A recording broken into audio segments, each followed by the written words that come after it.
Rahim. Assalamualaikum warahmatullahi wabarakatuh. Innal hamdalillah nahmaduhu wa nasta'inuhu wa nastaghfiruh wa na'udzu billahi min shururi anfusina wa min sayyiati a'malina. Man yahdihillahu fala mudilla lahu wa man yudlil fala hadiyalah. وأشهد أن لا إله إلا الله وحده لا شريك له وأشهد أن محمدا عبده ورسوله اللهم صل وسلم وبارك على نبينا محمد وعلى آله وأصحابه ومن تبعهم بإحسان إلى يوم الدين أما بعد. Ma'asyiral muslimin, para jemaah sekalian rahimani wa rahimakumullah. Melanjutkan kembali kajian kita membahas kitab Al-Jami'ul Farid lil As'ilati wal Ajwibati ala Kitab Tauhid yang disusun oleh Syekh Abdullah Ibnu Jarullah Al-Jarullah rahimahullahu taala. Syarah dari Kitab Tauhid yang disusun oleh Syekh Muhammad bin Abdul Wahhab rahimahullah yang dikemas dalam soal jawab. Dan sekarang kita masuk pada bab yang ke-61, bab ma jaa fil musawwirin. Bab tentang orang-orang yang menggambar makhluk bernyawa, yaitu pelukis masuk di dalamnya, kemudian pemahat yang memahat patung makhluk yang bernyawa ini masuk pula di dalamnya. Ai minal wa'idi wa 'azimi 'uqubatillahi lahum wa 'adzabih. Itu berupa ancaman dan beratnya siksa Allah kepada mereka dan hukumannya. Langsung kita masuk pada soal jawab. Soal pertanyaan, ma munasabatu hadzal babi li kitab tauhid? Apa keterkaitan bab ini dengan kitab tauhid? Apa hubungan antara yaitu orang-orang yang menggambar makhluk bernyawa dengan kitab tauhid? Al-jawab, jawabannya, hiya anna taswira zawatil arwahi, bahwasanya menggambar makhluk-makhluk yang memiliki ruh munafin li kamalit tauhid, itu mengurangi atau menghilangkan kesempurnaan dari tauhid, menafikan kesempurnaan dari tauhid. Lianna fihi musyabahatan li khalqillahi ta'ala, karena di dalamnya ada penyerupaan terhadap ciptaan Allah Ta'ala. Ya, jadi ini kaitannya. Kenapa masalah menggambar makhluk bernyawa itu berkaitan dengan tauhid? Karena menggambar makhluk bernyawa itu bentuk penyerupaan terhadap Allah Subhanahu wa taala. Sedangkan Allah Subhanahu wa taala tidak ada satupun yang serupa dengannya. Allah Subhanahu wa taala satu-satunya Tuhan yang menciptakan, yang membentuk rupa, yang meniupkan ruh. Maka dari itu orang-orang yang menggambar makhluk bernyawa, maka seakan-akan mereka menyaingi Allah Subhanahu wa taala. Waalaikumsalam. Ya, seakan-akan mereka menyerupai ciptaan Allah Subhanahu wa taala. Berkata al-musannif hafidhahu rahimahullahu taala, an Ibnu Abbas, dari Ibnu Abbas radhiyallahu anhuma, sami'tu Rasulullah sallallahu alaihi wasallam yaqul, aku mendengar Rasulullah sallallahu alaihi wasallam bersabda, kullu musawwirin fin nari, setiap orang yang menggambar berada di neraka. yuj'alu lahu bi kulli suratin sawwaraha nafsun, maka Allah akan menjadikan atau akan dijadikan baginya setiap gambar yang ia gambar itu memiliki jiwa, yu'adzabu biha fi jahannam, yang dia akan diazab dengannya pada neraka jahannam. Muttafaqun alaih, hadis ini disepakati kesahihannya oleh Bukhari dan Muslim. Walahuma, dan juga dari Bukhari Muslim, anhu an Ibni Abbas radhiyallahu anhu marfu'an, secara marfu, ini sampai pada Rasulullah sallallahu alaihi wasallam, beliau bersabda, man sawwara suratan fid dunya kullifa an yanfukha fiha ar-ruha wa laysa binafikh. Barang siapa yang menggambar suatu gambar di dunia, tentu kalau kita maksud menggambar, melukis, itu yang dimaksud adalah makhluk yang bernyawa. Kullifa an yanfukha fiha, maka dia akan dibebani untuk meniupkan ruh padanya. Walaysa binafikhin, dan dia tidak akan pernah bisa meniupkan ruhnya.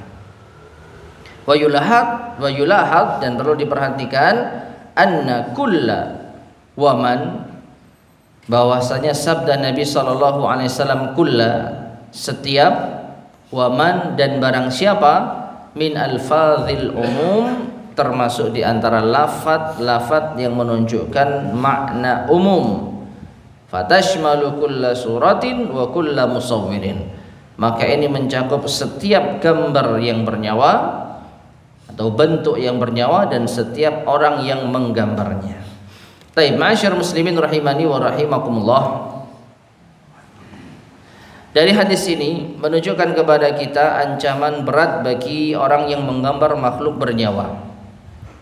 Di hadis yang pertama, setiap makhluk yang dia gambar akan diberikan jiwa oleh Allah Subhanahu wa taala di hari kiamat, lalu itu akan menjadi siksaan baginya. Ya, gambarannya wallahu a'lam bishawab. Ini secara logika saja. Ketika seseorang menggambar makhluk, katakanlah kuda, yang jelas makhluk bernyawa, mau menggambar, mau patung, pokoknya membentuk makhluk yang bernyawa, maka di akhirat kuda yang digambar tadi atau yang dipahat tadi berupa patung itu akan diberikan jiwa oleh Allah Subhanahu wa taala. Jadi akan diberikan jiwa sehingga hidup. Lalu kuda ini akan menjadi azab baginya di neraka jahanam. Ya, entah mungkin diinjak, entah mungkin disundang. Kalau kuda mungkin diinjak, ya, ditendang dan semisalnya. Ya. Jadi makhluk yang telah ia gambar tadi akan dihidupkan oleh Allah, lalu akan mengazabnya di akhirat. Itu hadis pertama. Sedangkan hadis kedua, Allah akan membebankan bagi penggambar makhluk bernyawa untuk meniupkan ruh. Ya, dan dia tidak akan pernah bisa meniupkan ruh karena dia bukan pencipta. Ya. Nah, ini menunjukkan beratnya siksa bagi orang yang menggambar makhluk yang bernyawa. Dan disebutkan di sini lafaz kullu dan man ini menunjukkan umum. Kullu musawwirin, setiap orang yang menggambar makhluk bernyawa, tidak terkecuali. Dan man juga demikian. Man sawwara suratan, barang siapa yang menggambar suatu gambar makhluk bernyawa. Kemudian wa an Aisyah radhiyallahu anha, dan dari Aisyah radhiyallahu anha, anna Rasulullah sallallahu alaihi wasallam qala, bahwasanya Rasulullah sallallahu alaihi wasallam bersabda, asyaddun nasi 'adzaban yaumal qiyamati alladziina yudahi'una bi khalqillah. Manusia yang paling berat siksanya pada hari kiamat mereka yang menyerupai atau menyaingi ciptaan Allah. Rawahul Bukhari wa Muslim. Hadis ini diriwayatkan oleh Bukhari dan Muslim. Soal pertanyaan, Ma makna yudahi'una bi khalqillah? Apa makna dari sabda Nabi sallallahu alaihi wasallam yudahi'una bi khalqillah? Al-jawab, jawabannya ayyushabihuna bi taswirihim khalqallah, yaitu mereka yang menyerupai dengan gambar-gambar mereka ciptaan Allah. Ya. Jadi Allah Subhanahu wa taala lah yang menciptakan makhluk, yang membentuk rupa. Lalu ada sebagian orang yang mencoba untuk menyerupai ciptaan Allah meskipun lewat gambar, lukisan. Ya, atau kalau sekarang dengan desain. Demikian pula patung dengan kerajinan tangannya, atau bahkan mungkin juga bisa mencetak patung dengan mesin. Sekarang ada 3D printing kan gitu ya, dari apa namanya, dari plastik misalkan. Maka orang yang mendesain dan mencetak dan membuat itu masuk di dalam ancaman ini. Apa? Menyaingi ciptaan Allah Subhanahu wa taala, menyamai ciptaan Allah Subhanahu wa taala. Taib. Berikutnya wa an Abi Hurairah radhiyallahu anhu qala, dan dari Abu Hurairah radhiyallahu anhu ia berkata, qala Rasulullah sallallahu alaihi wasallam, Rasulullah sallallahu alaihi wasallam bersabda, qala Allah taala, Allah taala berfirman. Ada firman Allah di dalam hadis, maka ini dinamakan apa? Hadis qudsi. Allah berfirman, wa man azlamu mimman dhahaba yakhluqu ka khalqi. Dan siapakah yang lebih zalim dibandingkan dengan orang yang menciptakan seperti ciptaanku? Falyakhluqu dzarratan, maka hendaklah ia coba menciptakan semut yang kecil. Aw liyakhluqu habbatan, atau hendaklah ia mencoba untuk menciptakan biji. Aw liyakhluqu sya'iratan, atau hendaklah ia menciptakan biji gandum. Akhrajahu, hadis ini dikeluarkan oleh keduanya, yaitu Bukhari dan Muslim. Taib, ma'asyiral muslimin rahimani wa rahimakumullah. Di dalam hadis ini Allah Subhanahu wa taala berfirman, siapakah yang lebih zalim? Menunjukkan apa yang disebutkan di sini termasuk di antara kezaliman yang besar. Ya, termasuk di antara kezaliman yang besar. Dan kalau kita melihat di dalam ayat Al-Qur'an, kezaliman yang besar itu adalah kesyirikan. Sebagaimana di dalam surat Luqman Allah berfirman, ya bunayya la tusyrik billah innasyirka la zulmun azim. Wahai putraku, janganlah engkau berbuat syirik kepada Allah, karena sesungguhnya kesyirikan adalah kezaliman yang agung, kezaliman yang besar. Assalamualaikum. Ya. Nah, ini menunjukkan ma'asyarul muslimin rahimani wa rahimakumullah, kesyirikan adalah kezaliman yang besar. Lalu bagaimana kaitannya dengan hadis ini? Maka seperti yang kita sampaikan tadi, ada bentuk penyerupaan terhadap Allah Subhanahu wa taala yang itu juga identik dengan kesyirikan.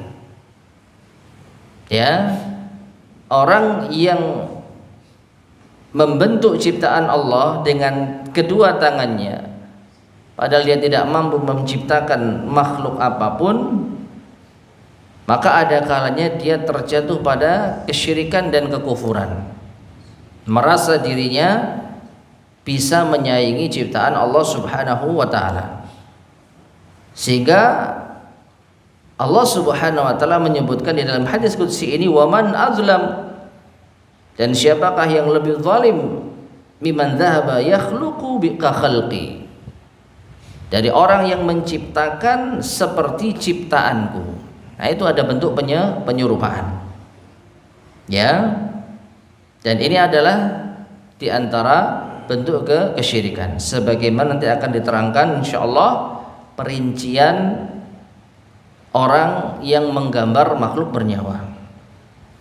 Kemudian Allah perintahkan falyakhluqu dzarratan wal yakhluqu habbatan aw yakhluqu sya'iratan. Maka hendaklah ia ciptakan semut kecil atau biji gandum. Nah, kita masuk pada soal jawab tentang hadis ini. Soal pertanyaan. Mal maqsudu bil dzarrah wal habbah wa ma huwal gharadu min dzalik?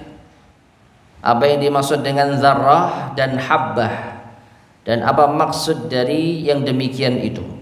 Wa ma alladhi yustafadu min hadhil ahaditsil mutaqaddimah, dan apa yang bisa diambil faedah dari hadis-hadis terdahulu ini?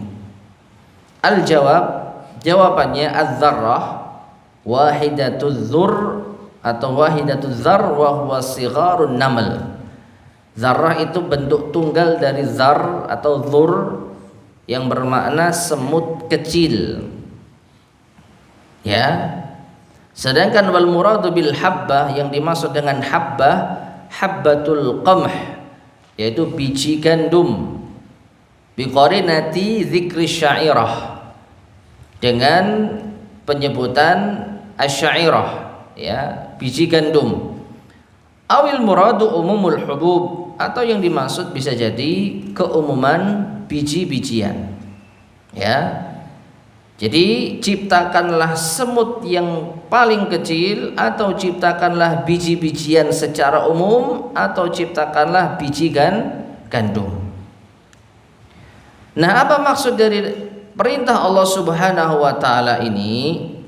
Wal gharadu min zalik, dan tujuan dari hal ini ta'jizuhum, yaitu menunjukkan kelemahan mereka. Siapa? Manusia yang berani-beraninya membuat gambar ciptaan Allah yang bernyawa, membuat patung makhluk Allah yang bernyawa. Ya, jadi Allah tantang mereka, Allah perintahkan mereka sebagai bentuk pelemahan terhadap mereka, menunjukkan kelemahan mereka. Taratan bitaklifihim khalqa hayawan, terkadang dengan membebani mereka menciptakan hewan, wa huwa asyad, dan ini lebih berat. Wa ukhra bitaklifihim, dan terkadang Allah membebankan mereka khalqa jamadin, menciptakan benda mati, wa huwa ahwan, dan itu lebih mudah seharusnya. Ya, menciptakan hewan diwakili dengan apa? Perintah menciptakan semut. Ciptakanlah semut. Ya, buatlah semut. Sedangkan benda mati disebutkan dalam hadis ini adalah biji. Ya. Jadi Allah membebani mereka untuk menciptakan ciptaan Allah, terkadang hewan, dan ini lebih berat, dan terkadang benda mati, biji-bijian. Wa ma'adzalik, dan bersamaan dengan itu fala qudrata lahum ala khalqi syai'in min dzalik, maka tidak ada kemampuan sedikit pun dari mereka untuk menciptakannya. Nah, perhatikan ma'asyiral muslimin rahimani wa rahimakumullah, yang Allah perintahkan itu bukan benda-benda yang besar, bukan benda-benda yang sulit, ya, tapi hanya seekor semut kecil, itu dari golongan hewan. Dan biji gandum atau biji apapun yang kecil itu dari golongan makhluk yang tidak bernyawa. Tapi mampukah manusia menciptakan sebagaimana ciptaan Allah? Jawabannya tidak akan mampu. Ya, berarti Allah Subhanahu wa taala memerintahkan mereka menciptakan makhluk yang terkecil, baik makhluk hidup maupun benda mati, ini semata-mata menunjukkan kelemahan manusia. Jadi jangan macam-macam, jangan coba-coba untuk menyerupai ciptaan Allah Subhanahu wa taala dengan cara menggambar, melukis ataupun memahat. Jangankan yang besar, yang kecil saja kalian tidak mampu menciptakannya. Ya, jangankan makhluk Allah yang bernyawa, makhluk Allah yang benda mati saja kalian tidak mampu menciptakannya. Maka ini menunjukkan kelemahan manusia, sehingga tidak pantas bagi mereka untuk menyerupai ciptaan Allah dengan menggambar makhluk yang bernyawa. Taib. Kemudian mayustafadu minal ahadits. Adapun yang bisa diambil dari hadis-hadis ini, yang pertama, tahrimut taswiri wa annahu minal kabair. Haramnya menggambar makhluk bernyawa. Ya, at-taswir itu sebenarnya membuat surah. Dan surah itu nanti akan diterangkan insyaallah, ada yang 3 dimensi, ada yang 2 dimensi. Kalau 3 dimensi identik dengan apa? Patung. Ya. Kalau 2 dimensi identik dengan gambar, lukisan. Ya, dan semisalnya. Jadi itu semua apa? Haram. Yang kedua, al-wa'idus syadid lil musawwirin. Ancaman yang keras bagi orang-orang yang menggambar, wa annahum asyaddun nasi 'adzaban, bahwasanya mereka adalah manusia yang paling keras siksanya, paling keras mendapatkan siksanya, sebagaimana hadis yang telah berlalu. Yang ketiga, annallaha yakhluqu bi'adadi kulli suratin nafsan, bahwasanya Allah akan menciptakan sejumlah gambar yang telah digambar nyawanya. Jadi Allah akan menghidupkan setiap gambar yang telah digambar oleh manusia, yu'adzibu bihal musawwira fi jahannam, yang akan dijadikan sebagai alat untuk menyiksa orang yang menggambarnya di neraka jahanam. Ini hadis yang pertama tadi, hadis Ibnu Abbas yang pertama.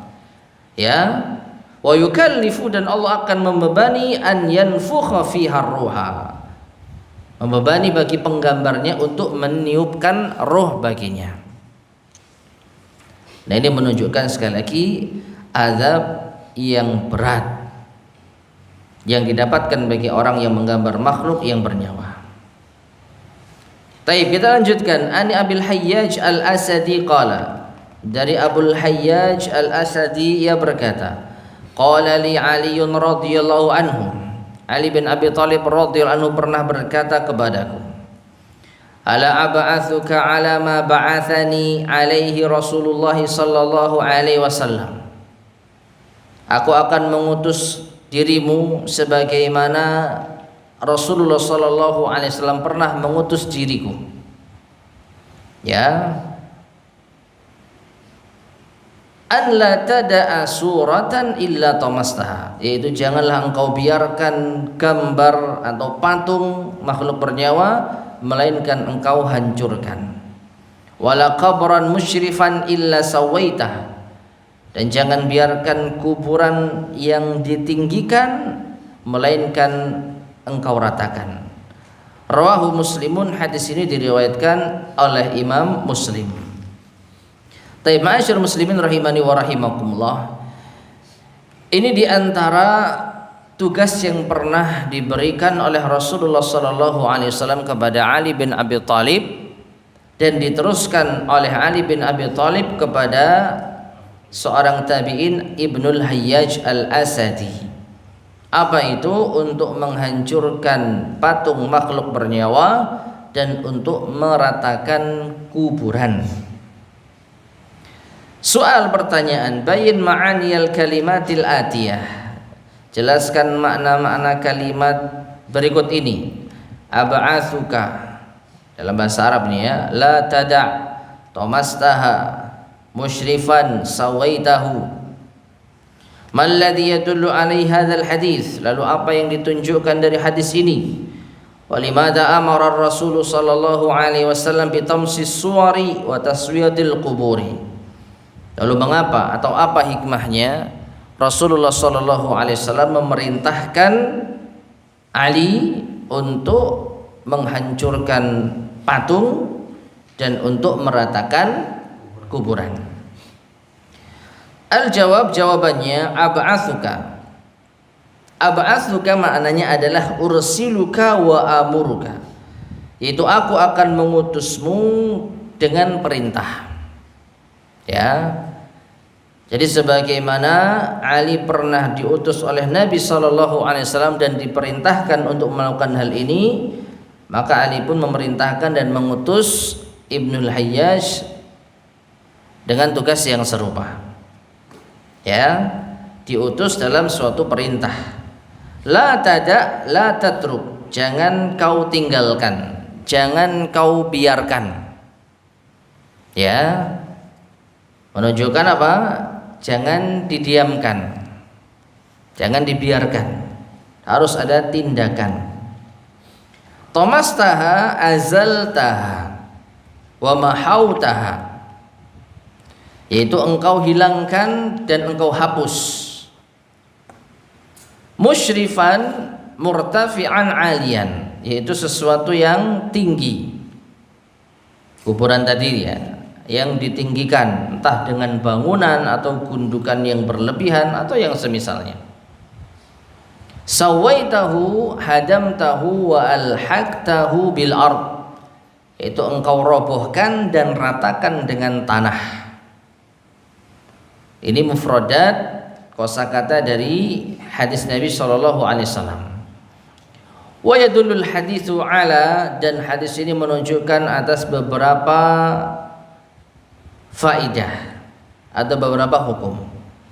Yang pertama, tahrimut ittikhadis suwari wa nasbiha fil majalisi wa ta'liqiha fil buyuti wa ghairiha.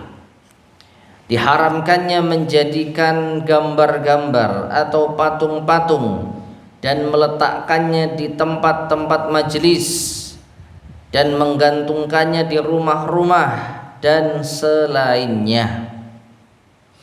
Karena apa? Nabi SAW memerintahkan Ali untuk menghancurkan, untuk menghilangkan. Berarti nggak boleh membuat dan tidak boleh memasang.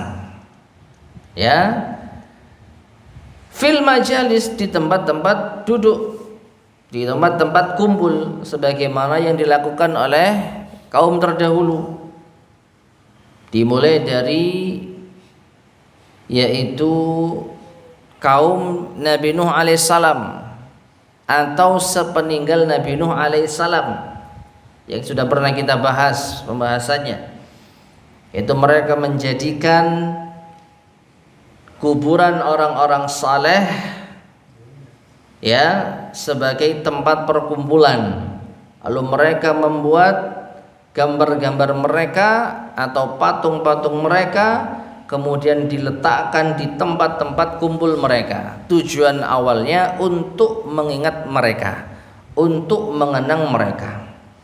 Lalu lama-kelamaan mereka disembah. Ya, dan nanti juga akan diingatkan lagi bahwa ini diantara sarana yang bisa menjerumuskan kepada kesyirikan. Perhatikan, meletakkan patung itu sendiri,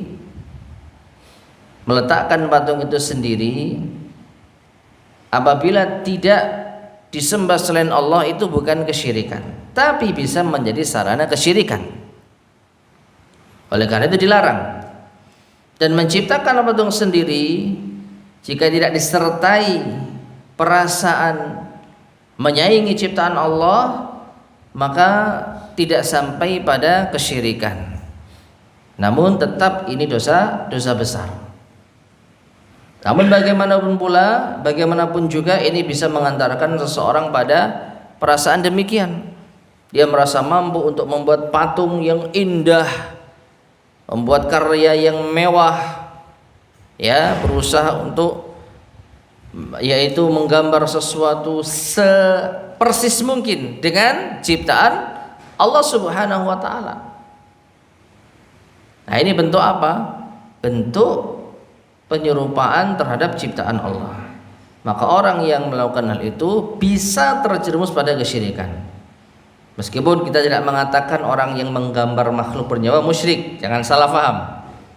Ya. Tapi perbuatan ini bisa menjerumuskan kepada kesyirikan, baik pelakunya maupun orang yang memanfaatkannya. Nah, di dalam hadis ini atau di dalam pembahasan ini dilarang kita meletakkan gambar-gambar atau patung-patung, sampai pun bukan kita yang membuat. Kita beli misalnya, maka nggak boleh beli patung lalu diletakkan di tempat-tempat tertentu, nggak boleh. Ya. Wa ta'liqiha fil buyut, diletakkan di rumah-rumah juga tidak boleh. Wa ghairiha, dan selainnya. Itu yang pertama. Yang kedua, wujubu itlafis suwar, wajibnya menghilangkan gambar atau patung, wa mahwiha, dan menghapusnya, wa izalatiha, dan menyingkirkannya, liman yaqdiru ala dzalik, bagi yang memiliki kemampuan. Nah, ini perkara yang penting dalam kaidah ingkarul mungkar.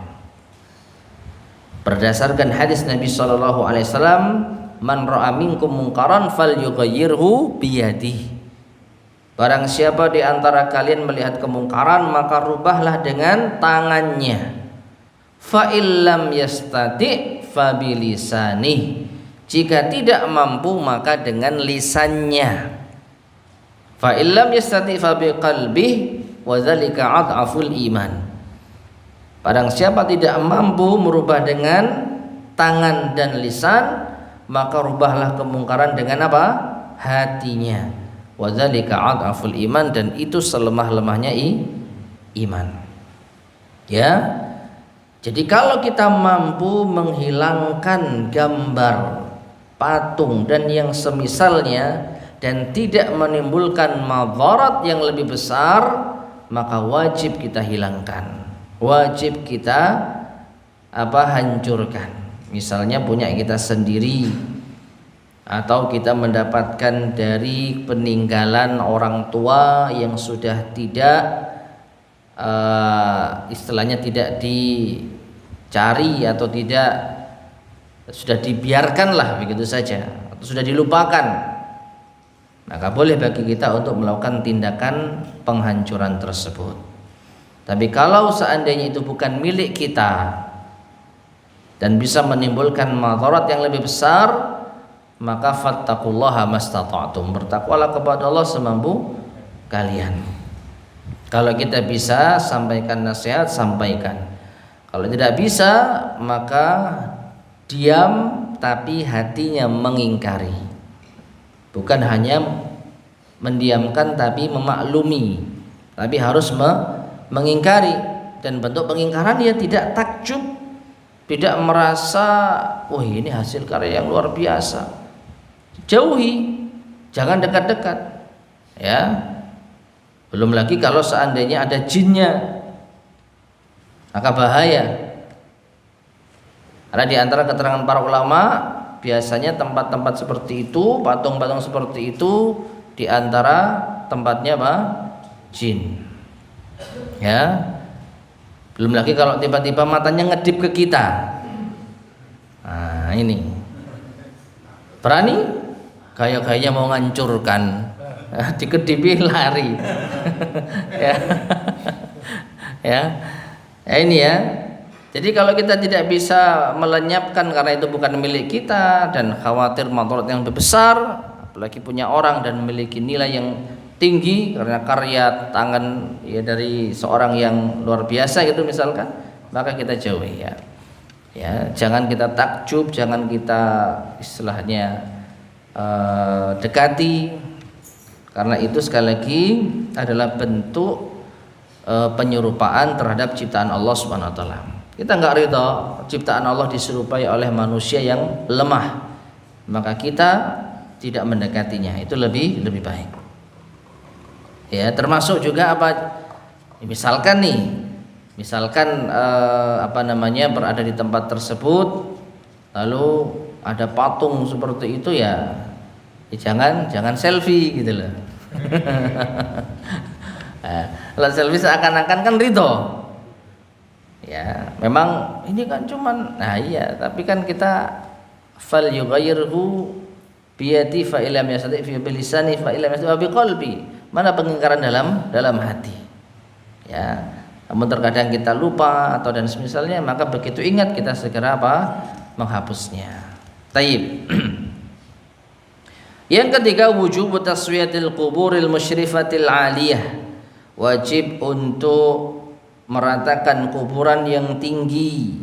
Wa hadamil qubabil mabniyati 'alaiha, dan menghancurkan kubah yang dibangun di atasnya. Sama apabila mampu, kalau memiliki kemampuan. Wa amru bi tamsis suwari lima fiha minal mudahati bi khalqillah, dan perintah untuk menghancurkan atau menghapus gambar atau patung karena di dalamnya terdapat penyerupaan terhadap ciptaan Allah. Ya, jadi kenapa Rasul SAW memerintahkan untuk menghilangkan gambar-gambar dan patung-patung? Ya karena ini. Karena ada bentuk penyerupaan terhadap ciptaan Allah.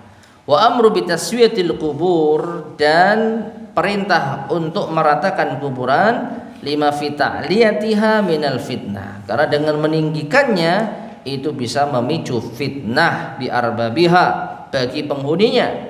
Wa huwa min wasail syirk, dan ini di antara sarana kesyirikan. Ya. Kalau kuburan itu ditinggikan, maka pasti ada perasaan kuburan ini bukan kuburan biasa.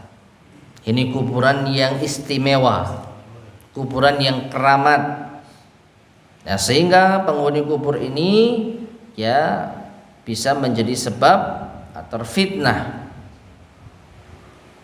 Kemudian setelahnya bisa menjadi sarana kesyirikan. Karena orang meninggikan kuburan bukan hanya meninggikan saja, tapi ada maksud tertentu.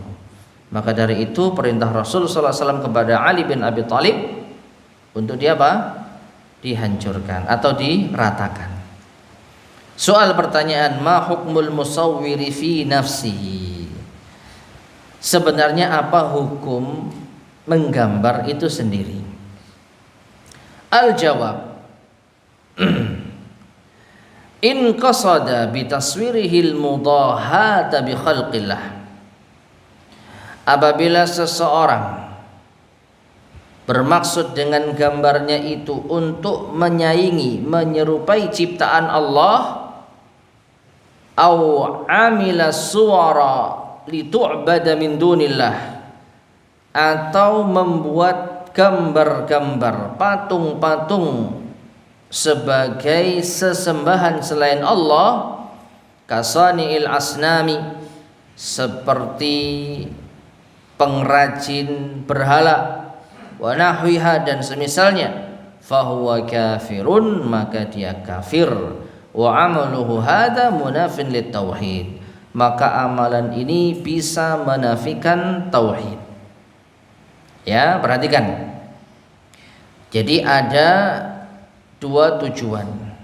Yang pertama, kalau dia bertujuan menyaingi ciptaan Allah, gambarannya dia merasa ciptaan Allah ini kurang sempurna.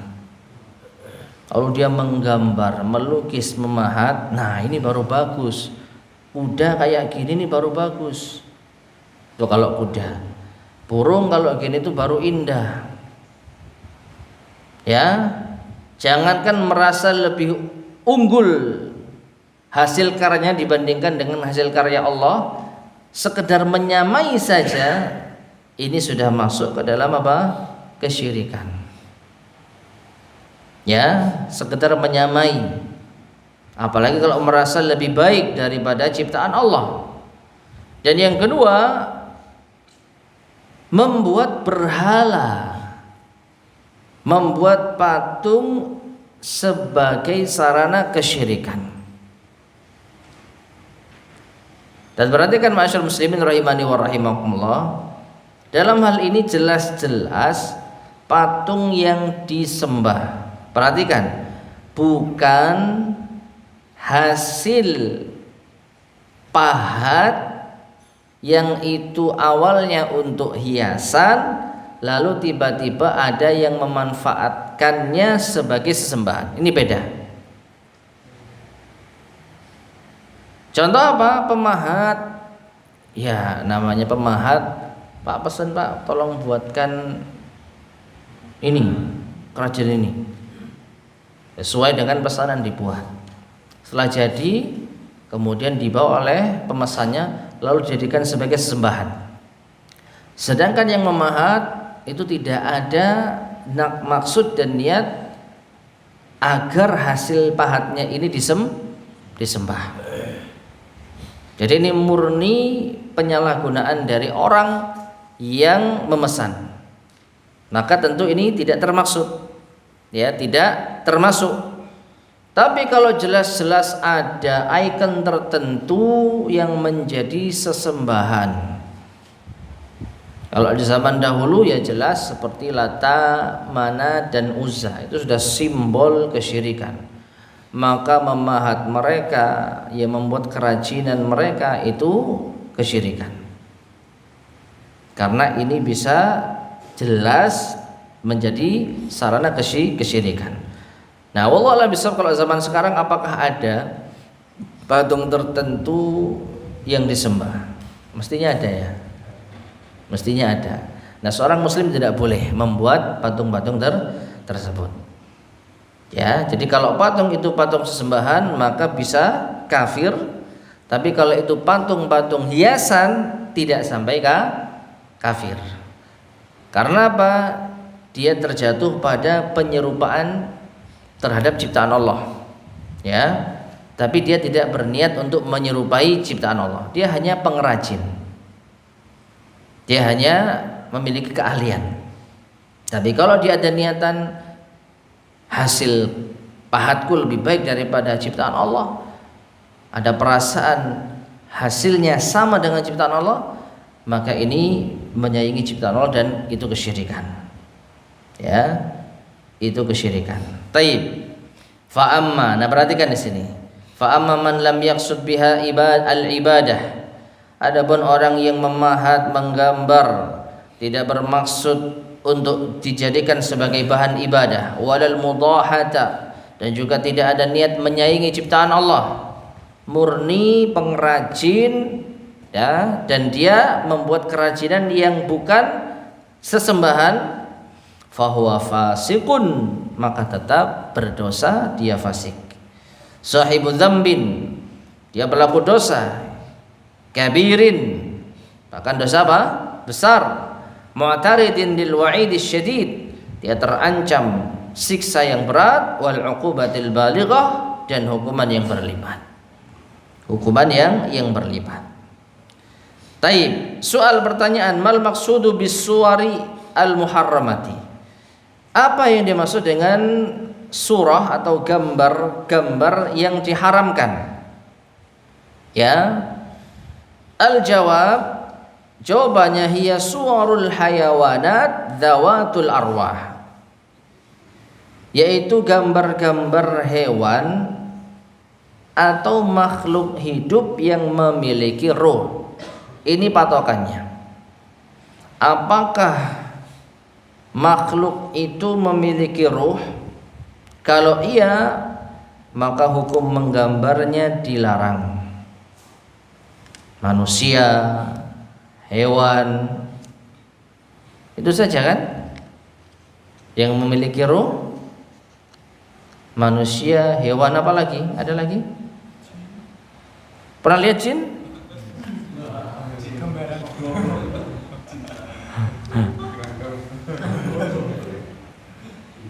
Ya, gambar jin, wah, bisa berlipat lagi. Yang pertama, apa namanya, menerka perkara yang gaib. Iya tak jin kayak ngono. Yang kedua, menyerupai ciptaan Allah. Gimana yang gambar jin itu pasti ya hampir sama dengan manusia kan.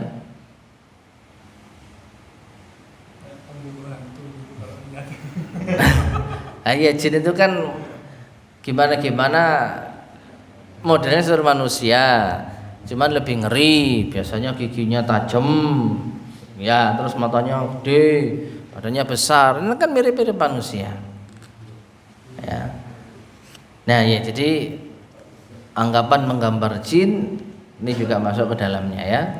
Meskipun kita nggak tahu jin itu seperti apa. Fa ammas sajaru, adapun pohon, menggambar pohon, wa nahwuhu, dan yang semisalnya, membuat kerajinan makhluk yang tidak bernyawa, mimma la ruha fihi, dari makhluk yang tidak bernyawa atau tidak memiliki ruh, fala yahrum atau fala yuharram, maka tidak diharamkan. Ya, jadi boleh. Loh, tadi bukannya Allah perintahkan manusia untuk menciptakan biji? Perhatikan beda antara menciptakan dengan menggambar.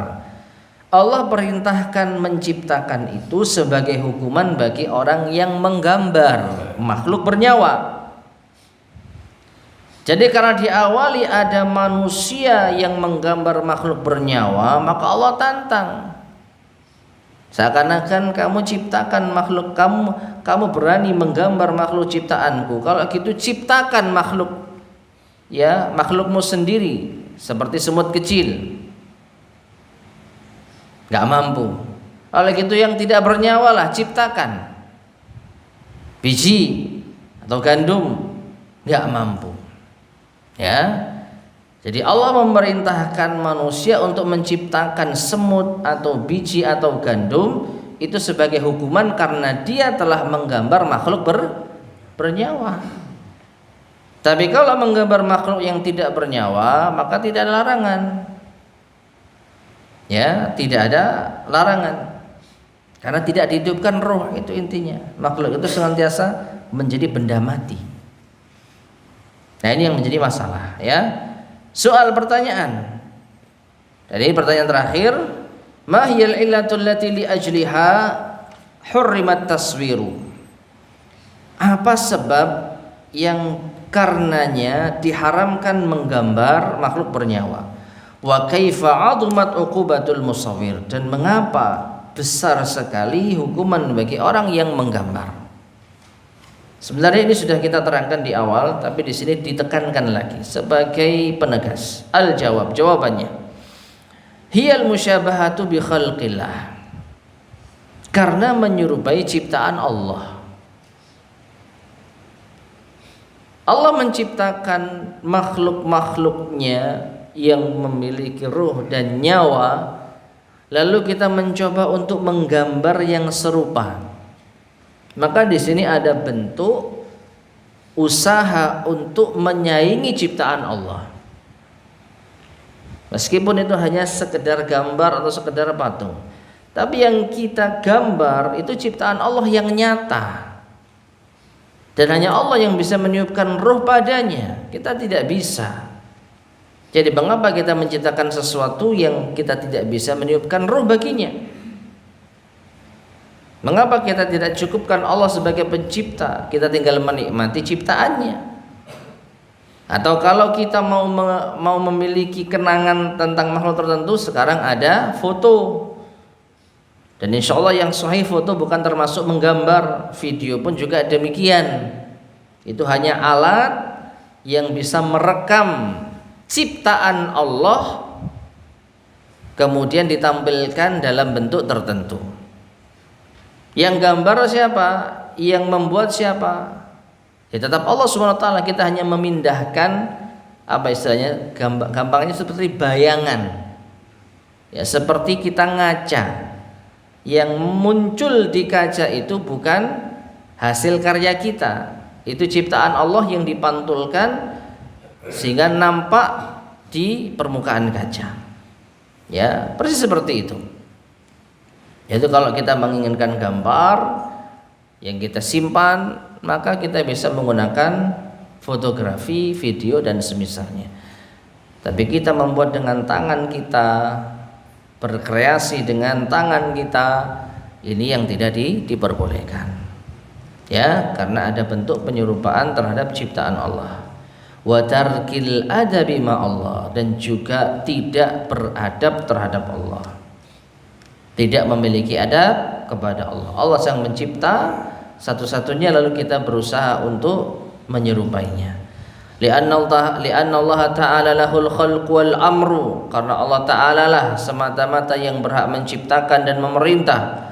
Fa huwa rabbu kulli syai'in wa malikuhu wa khaliquhu, dialah Allah Tuhan segala sesuatu, pemiliknya dan penciptanya.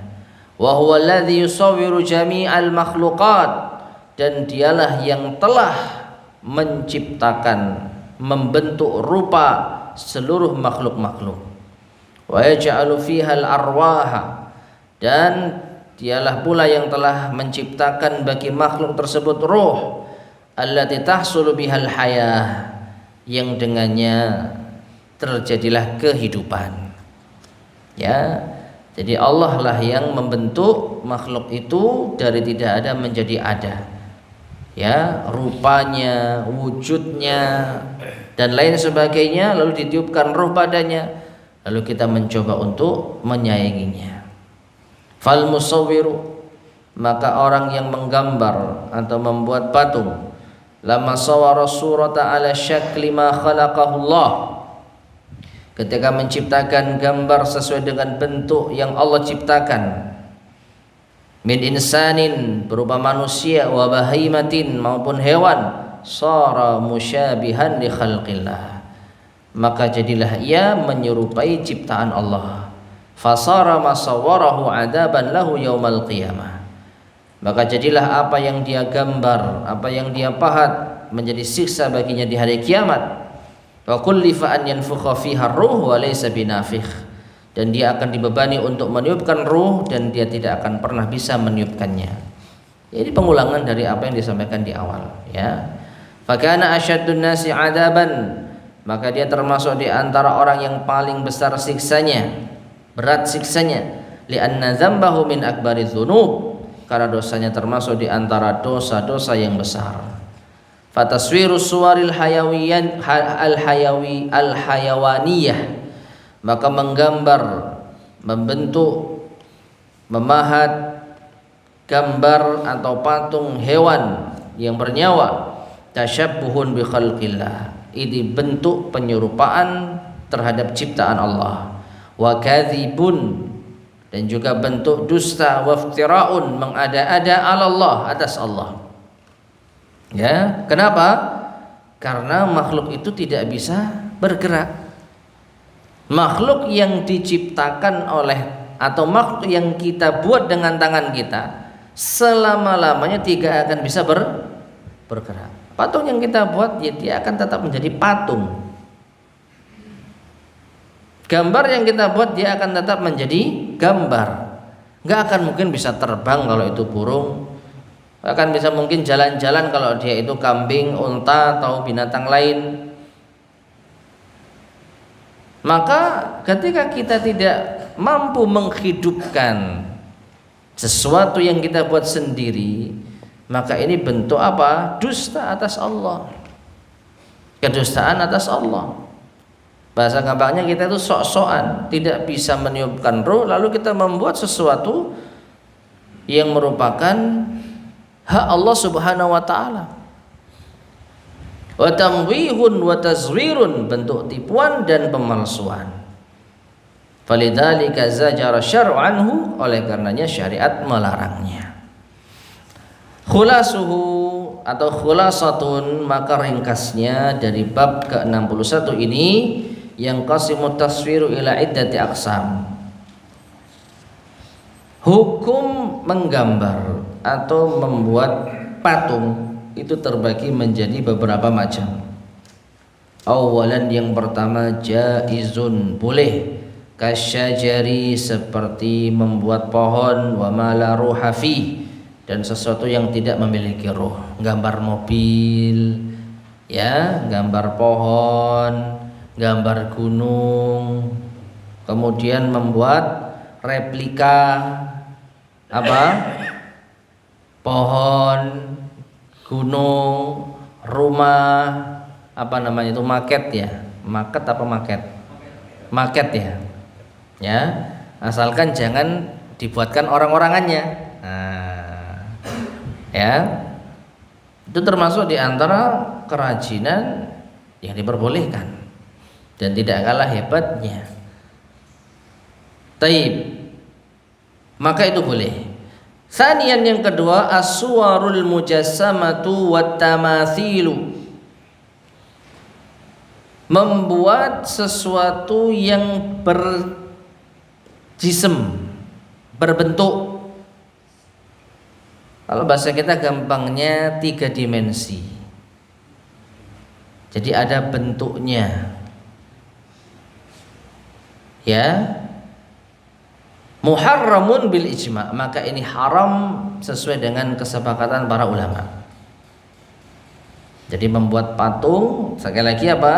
Al-mujassamah yang memiliki jasad, yang memiliki nyawa. Salisan yang ketiga, ma la dhilla lahu wa laysa bijismin muharramin. Wa laysa bijismin. Sesuatu yang tidak memiliki bayangan. Berarti apa? 2 dimensi. Kalau 3 dimensi kan punya bayangan, ada bentuknya gitu loh, ada wujudnya. Ya?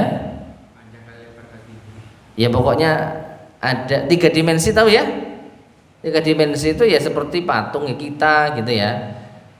Ya, Guci ini 3 dimensi. Karena ketika dia terkena cahaya ada bayangannya. Ya, itu haram secara ijma'. Yang kedua, sedangkan menggambar sesuatu yang tidak memiliki bayangan, maksudnya 2 dimensi, ini muharramun. Ini juga haram. Inda jumhuril ulama li umumil adillah. Sesuai dengan yaitu mayoritas para ulama berdasarkan keumuman dalil-dalil yang ada. Jadi gambar pun juga tidak diperbolehkan. Rabi'an yang keempat, yaral ba'du, sebagian ulama berpendapat at-tasamuha, memberikan kelonggaran fima ammad bihil balwa, dalam perkara-perkara yang menjadi kebutuhan umum atau yang mendesak, min isbati syakhsiyat, dari penetapan yaitu identitas diri, kasuari hafaidhin nufus, seperti gambar yaitu keselamatan jiwa, wa hifdzil aman, dan keselamatan keamanan, wal huquq, dan hak-hak. Dzalika bimiqdari ma yafi bil gharadi lit darurah, namun ini sesuai dengan kadar yang dibutuhkan karena darurat. Wallahu a'lam bishawab. Ma'asyiral muslimin rahimani wa rahimakumullah. Kalau kita perhatikan yang terakhir ini mungkin pendapat para ulama yang terdahulu yang menyamakan antara foto dengan menggambar. Karena kalau kita perhatikan untuk apa? Identitas diri. Yang dimaksud apa ya? Kayak KTP. KTP kan ada gambarnya. Ya kan? Ada fotonya maksud saya. Kemudian juga untuk keselamatan jiwa, kartu-kartu identitas, untuk keamanan seperti paspor dan semisalnya. Nah, ini kata beliau al-mu'allif hafizallah menukil dari Muqarrar Tauhid, ya, pelajaran tauhid kelas 3 mutawassit SMP. Ya, kelas 3 SMP. Ini diperbolehkan karena apa? Darurat. Wallahu a'lam bishawab. Mungkin bisa kita sedikit perinci ya. Diperbolehkan itu yang dimaksud memiliki gambar tersebut karena suatu kebutuhan. Artinya gambar tersebut ya jangan diletakkan di tempat-tempat terbuka seperti rumah, karena itu bagaimanapun juga meskipun foto itu makhluk bernyawa. Adapun aktivitas fotografinya wallahu a'lam bishawab, sebagaimana penjelasan para ulama, tidak mengapa. Ya, aktivitas memfotonya itu tidak mengapa. Yang jadi masalah foto itu diapakan? Kalau diletakkan di dompet atau di dalam file-file komputer kita, HP kita, maka tidak ada masalah selama foto itu bukan foto yang mengandung pelanggaran syariat. Tapi kalau diletakkan di rumah sebagai pajangan, lain lagi pembahasannya. Ada larangan, ya, malaikat tidak masuk ke dalam rumah yang di situ ada makhluk bernyawa, baik foto maupun lukisan. Lukisan apa makhluk bernyawa, ya. Jadi untuk pembahasan yang keempat ini, wallahu a'lam bishawab, ini keringanan dari sebagian ulama mungkin di zaman dahulu yang menganggap fotografi itu sama dengan apa? Menggambar, sehingga mereka membolehkan karena darurat, ya. Sedangkan yang saya tahu memfoto itu bukan seperti menggambar, sehingga diperbolehkan selama tidak ada unsur pelanggaran terhadap syariat. Wallahu taala alam bissawab. Baik, ma'asyiral muslimin rahimani wa rahimakumullah, kita cukupkan kajian kita di malam hari ini. Insyaallah akan kita lanjutkan pada kesempatan berikutnya biidznillah subhanahu wa taala. Sebelum kita akhiri, barangkali ada yang mau ditanyakan, tafadhol silakan. Seperti tadi itu untuk seperti tukang foto itu kan, tukang foto itu jelas kalau mau foto kan biasanya kan diedit wajahnya, ini wajahnya kurang putih, ya kurang putih, kurang ganteng juga, pada jerawatnya itu kan dihilangi. Itu apa termasuk juga yang dilarang itu, karena kan menyaingi ciptaan Allah, karena apa yang dia buat, apa yang dia kerjakan itu kan dia punya niat untuk lebih apa ya, lebih sempurna. Baik, wallahu a'lam bishawab. Yang saya pahami ini tuh mirip dengan memakai make up. Bedanya ini make up digital, ya, karena wujud aslinya ada. Wah, cuman kok kumus-kumus sih, kira ano jerawate iki diedit. Nah, sama orang kalau mau maca jerawatan di make up, dipupuri sampai kandel gitu ya, jadinya glowing. Tapi tetap wujudnya ada makhluk yang namanya manusia, si fulan yang hidup bernyawa, cuman dipoles. Jadi wallahu alam, yang saya pahami ini berbeda. Ini berbeda, ya, bukan mengkreasikan sesuatu yang baru. Dia hanya memoles sesuatu yang sudah ada hidup dengan alat digital tadi. Allahu a'lam bishawab. Kalau untuk foto itu ditempelkan di rumah nggak boleh, disimpan di dompet boleh. Foto yang Iya. istri.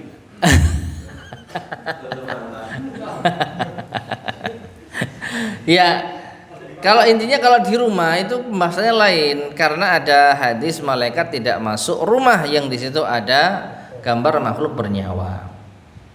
Jadi beda pembahasan. Artinya kalaupun foto itu bukan termasuk aktivitas menggambar, tapi tetap saja sesuatu yang difoto itu adalah makhluk yang bernyawa, maka tidak sepatutnya kita letakkan di rumah kita karena khawatir malaikat tidak masuk. Simpan di dompet boleh, boleh. Ya kan, KTP, SIM di dompet. Hah? Aiki, melu-melu aku. Foto siapa itu? Taib, ada lagi yang sampaikan? Ya. Seorang pelukis, akhirnya dia tobat, tapi lukisannya itu sudah tersebar bagaimana? Ya sudah cukup, dia beristighfar dan bertobat kepada Allah Subhanahu wa taala, maka tidak ada dosa lagi yang ditanggung. Ya. Kalau dia tidak memiliki kemampuan untuk menarik semua yang telah tersebar. Jadi sudah cukup dia tobat dan istighfar dan tidak mengulang lagi. Apa yang sudah berlalu, ya semoga diampuni Allah Subhanahu wa taala. Itu saja. Wallahu a'lam. Kalau yang berkenaan dengan darurat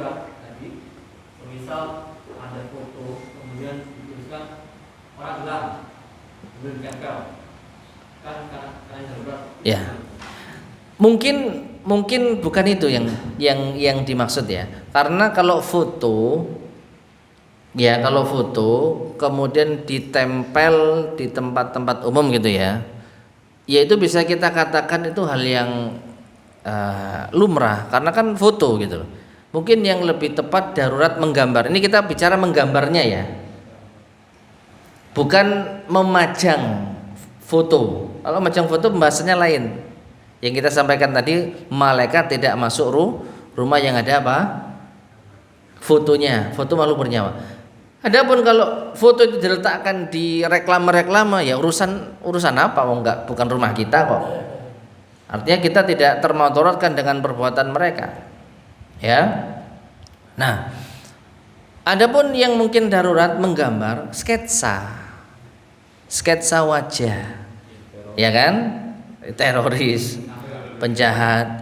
Tadi siapa yang melihat? Misalkan ada saksi yang melihat wajah pelaku enggak? Ada. Gimana wajahnya? Hidungnya bangir misalnya. Ya, kemudian telinganya 2 misalkan. Ya, kemudian matanya seperti ini, pipinya seperti ini. Bagaimana ini? Enggak, kurang begini. Nah, itu insya Allah diperbolehkan karena ini kondisi darurat untuk mengungkap suatu kejahatan. Ya, Allahu a'lam bishawab. Ada lagi yang sampaikan? Umpama kita mendatangi tempat makan yang ada kapal-kapalnya, atau di situ juga nama-nama makanannya yang aneh-aneh, misalnya halal tapi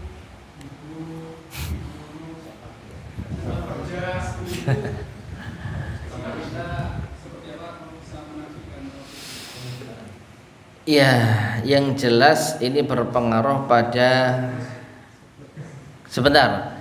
Kalau patung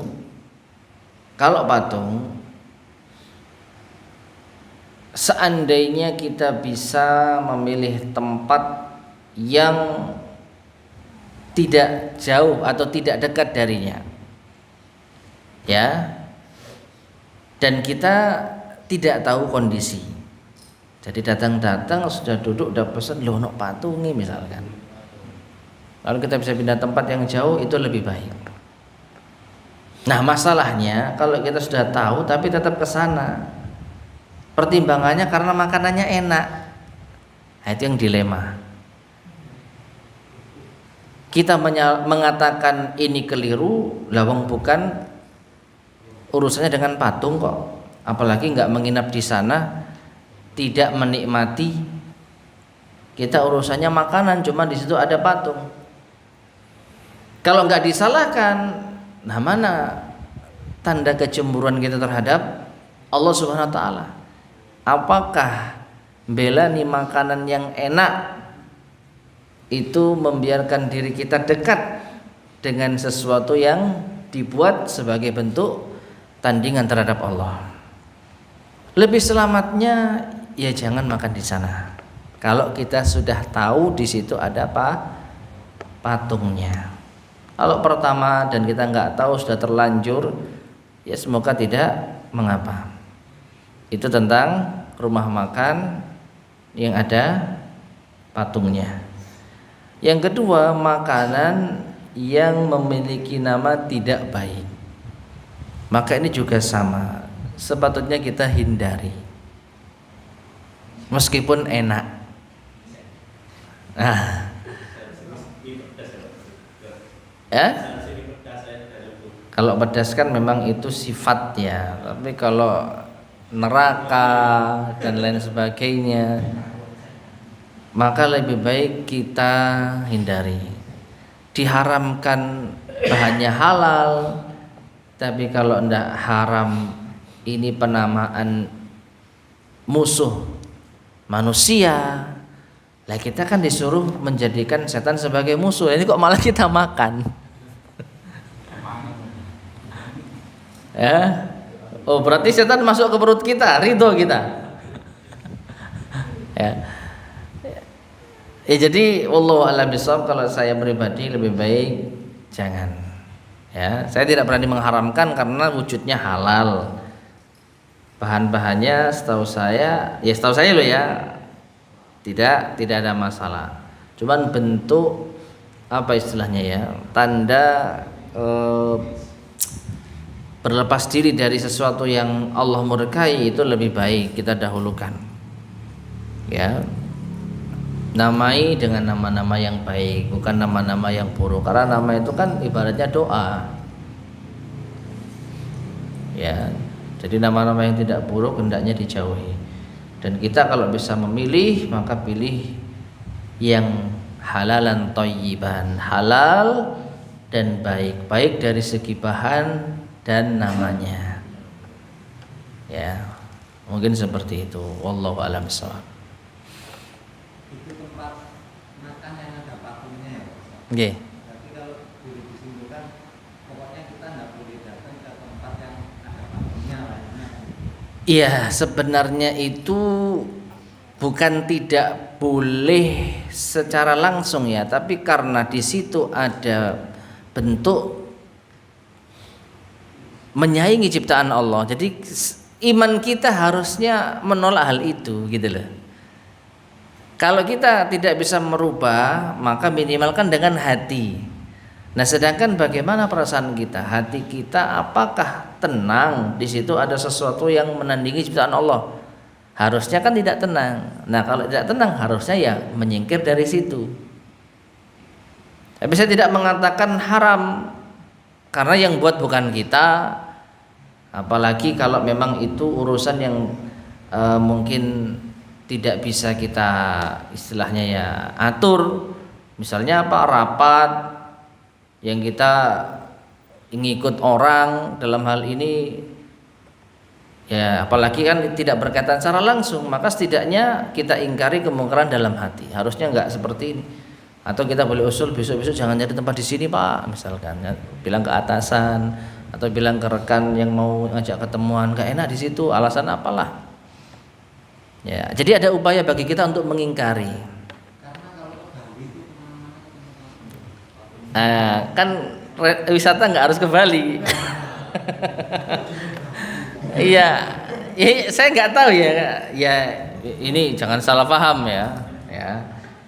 Jangan salah paham, ya. Jadi di Bali juga ada teman-teman kita yang insya Allah mereka mungkin tahu tempat-tempat yang bisa dikunjungi gitu ya. Jadi ya nyari yang tidak ada begitunya. kalau saya ke sana tuh mesti penuh paku. Kemana-mana begitu. Apalagi di pantai itu pakunya udah beli Pak. Bisanya paku nggak bisa. Rata-rata tempat wisata di sana itu tempat pekerjaan. Tempat wisata itu tempat tinggal mereka. Iya. Ya coba tanya teman-teman yang di sana, barangkali bisa menjadi guide syar'i gitu ya. Iya. Bali mengaji. Allahu a'lam bishawab. Ya setidaknya ada pengingkaran. Wah ketemu maneh. Tapi memang nggak nyaman Pak. Iya, yaitu ya insya Allah tanda kebaikan lah. Waduh gitu ya. Tapi gimana memang di sini di antara destinasi wisata gitu ya. Ya. Tanya Pak Dudi berusaha ingin. Apa-apa ditemu.